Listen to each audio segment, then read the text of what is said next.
नमस्कार, आप सभी का बहुत बहुत स्वागत है। कमेंट के माध्यम से किसी सब्सक्राइबर ने पूछा था कि कॉलम बनने के बाद कुछ इस तरीके से कॉलम में हनीकॉम्ब क्यों आ जाता है और हनीकॉम्ब ना आए इसके लिए हमें क्या करना चाहिए।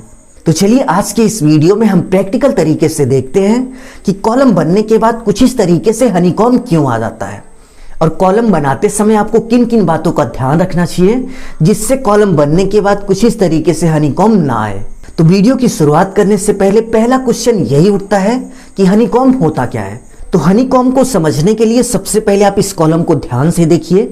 इस कॉलम की कंक्रीटिंग हो चुकी है और कंक्रीटिंग होने के बाद इसकी तली में आप देख सकते हैं कि कंक्रीट नहीं पहुंची, तो इस कंडीशन को हम हनीकॉम्ब बोलते हैं। और सेकंड कंडीशन की बात करें तो आप यहाँ पे देख सकते हैं कि यहाँ पर केवल आपको कोर्स सेग्रीगेट यानी कि गिट्टी दिख रही है, तो इस कंडीशन को भी हम हनीकॉम्ब बोलते हैं।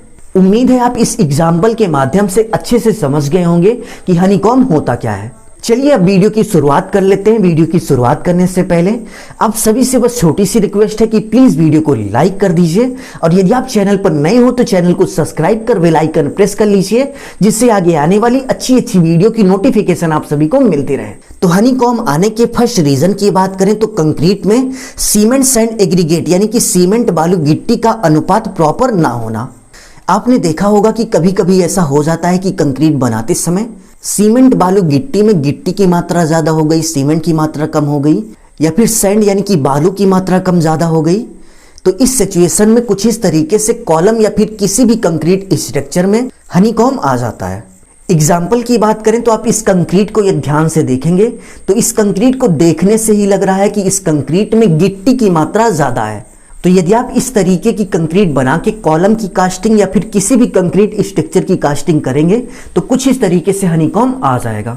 तो इसका पहला सॉल्यूशन यही है कि आप कंक्रीट बनाते समय सीमेंट सैंड एग्रीगेट की जो क्वांटिटी है उसको प्रॉपर रखिए। सेकेंड पॉइंट की बात करें तो कंक्रीट बनाते समय सीमेंट सैंड एग्रीगेट के मिक्सचर में यदि आप वाटर यानी कि पानी की मात्रा ज्यादा कर देते हैं तो भी कॉलम में कुछ इस तरीके से हनीकॉम्ब आ जाता है, क्योंकि सीमेंट सैंड और एग्रीगेट के मिक्सर में यदि वाटर की मात्रा ज़्यादा हो जाती है तो वाटर की मात्रा ज़्यादा होने से वाटर के साथ सीमेंट बहने लगता है।